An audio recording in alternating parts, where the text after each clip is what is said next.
Սիրելի ընկերներ, ինչպես տեսնում եք,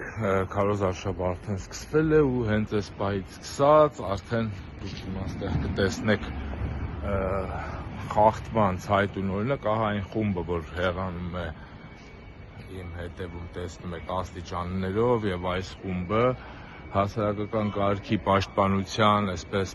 քաղաքապետարանի այդ գրասենյակի աշխատակիցներն են, ովքեր աշխատանքի ժամին ահա փակցնում են սրտիկով պլակատը։ Հիմա դուք տեսնում եք աստիճանը մոտները, նաև այնտեղ է բաժնի պետը նրանց, ով հայտնի այսպես մարդկանց ունեցվածքը քանդող է, իսկ այստեղ այս կարգի պաշտպանության գրասենյակի աշխատակիցները ֆորմաներով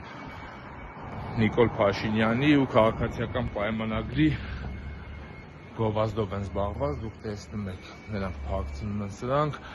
աշխատանքային ժամին, աշխատանքային օրով փոխանակ իրականացնել իրենց աշխատանքային ֆունկցիաները, ահա այսպես փակցնում են Նիկոլ Փաշինյանի ու քաղաքացիական պայմանագրի պլակատները։ Առաջին օրով արձանագրվում է հերթական խախտումը, մարդիկ զբաղված լինելու փոխարեն իրենց աշխատանքով զբաղված են ՔՊ քարոզչությամբ։